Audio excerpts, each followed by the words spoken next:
Hey guys, welcome back to the channel. Today we're going to install this Hengst cabin filter on my 2011 Porsche Cayenne Turbo. This is a 958.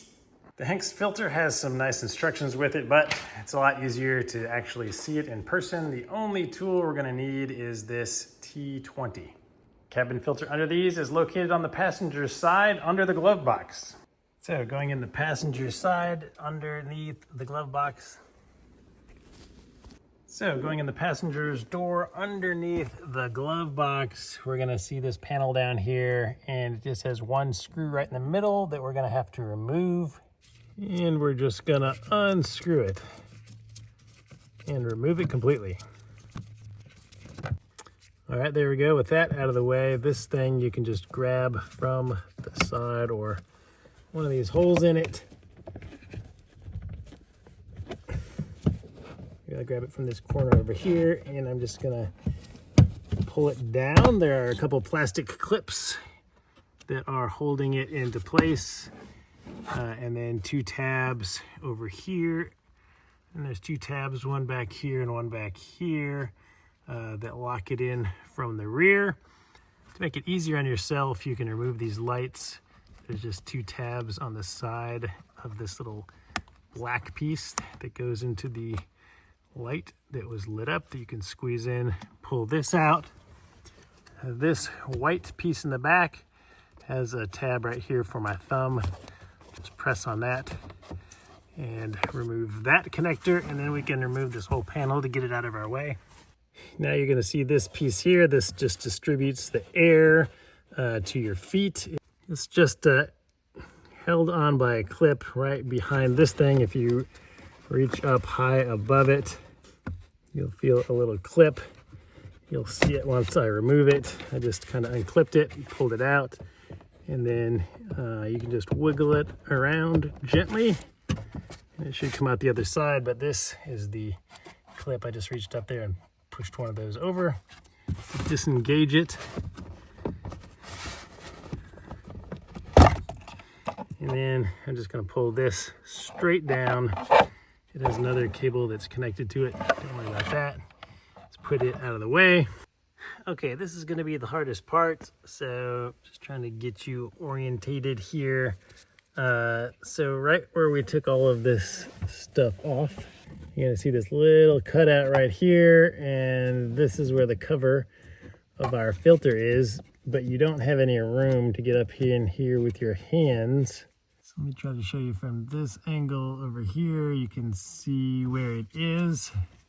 And right here on this corner is where the tab is that you have to lift off to disengage the cover. But there's no room to get your hands in, so I'm showing you the view from directly below it. I'm going to try to come in with that same tool that I had and just wedge it in here. All right.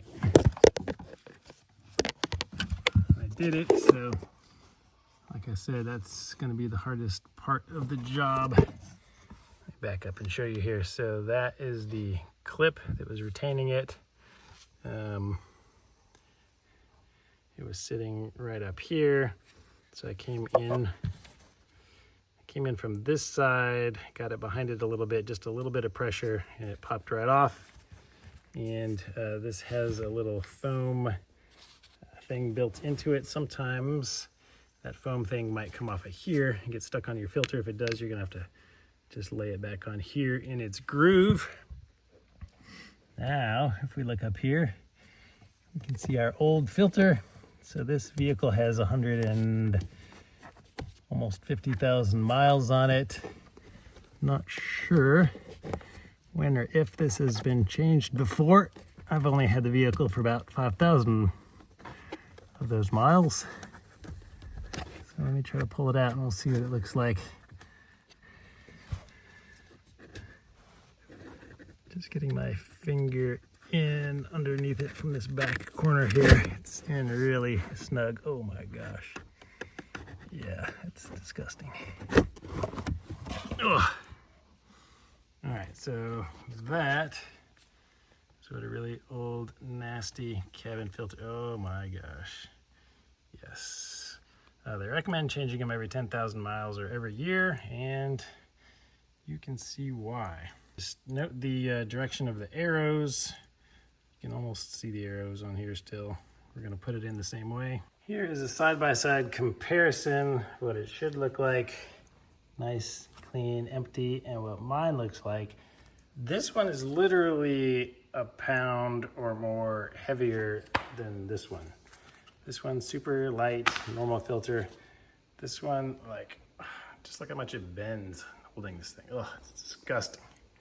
All right, when you're reinstalling this is actually a pretty good picture. It's showing you the direction of your arrow. So you want to pointing down, or as it's going in, it's going to point towards the steering wheel when you're on this side of the car. And then it shows you here that this clicks back into place. So that's the part that we pried out. You stick this end in the little hole and you push that up to click it into place. So yeah, that's what this looks like. And then this is what it really looks like in the car. So if we're outside the car going back in, these arrows, you can't really see them on here, but it is pointing down. So pointing down like this, when I push it in, the arrows are going to be pointing towards the steering wheel, that away over there. So we're just going to come back down in here, go around our little wire. And before I put it in, you can see up in here where our air filter goes, you can see that there's a little radiator right on the other side of it. And the end of that thing, there's a little piece that sticks out. This piece is actually going to hook around. So yeah, so this is what you're gonna do. You're gonna hook it onto there and then swing it up, click it into place. But first, we're gonna line this up with our slot.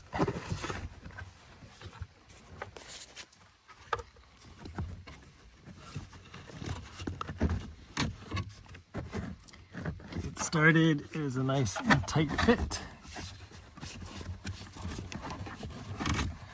If you bought the right part, it should slide in nicely. I'll put a link to this. I got this one on Amazon. Just gonna tuck it all the way. So it's just barely flush. It's just barely higher than the lip right here. Gonna hook that hook around. Push it all the way back up into place here. Make sure it's nice and aligned.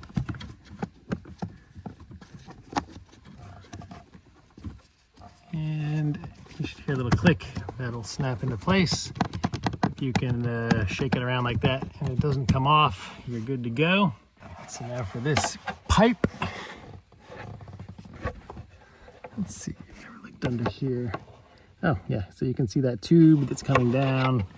This thing should fit right over it. Like that, and just press it until it's gonna be a press fit.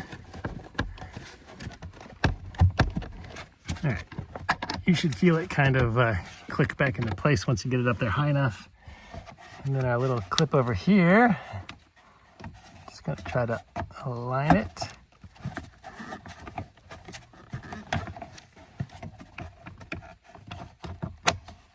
All right, you can hear it click, so once it's in the right spot, it clips on there and it'll be very obvious that it's back on there correctly. Now I'm just going to make my two electrical connections back to the panel and put that back in. Okay, should be really easy now. Just gonna take this guy.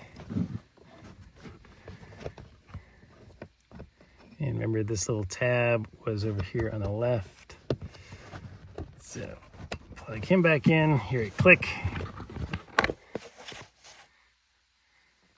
this connection. Plug that in, our light should come back on. Now it's just a matter of getting these two things lined up here. You can see that big hole where that goes. On the other side of this, you can see a big clip where this one goes.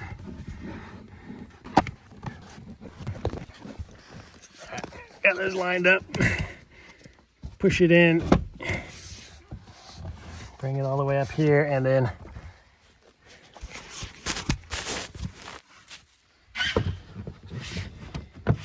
back here. Just press these in until all of those plastic tabs click into place, and it should be nice and flush right here. If this overhangs, your glove box will hit it, so make sure it's all the way back in. All right, just gonna take the T20, get it back in here and tighten it down. That's all there is. Hope this was helpful, guys. Please give it a thumbs up. If you have a Porsche Cayenne, make sure you subscribe to this channel or lots of other Porsches that I own. You're gonna see some great content, hopefully help you out, save you some money, and just be entertaining if you like to see all things Porsche. So thanks for watching again. See you on the next one.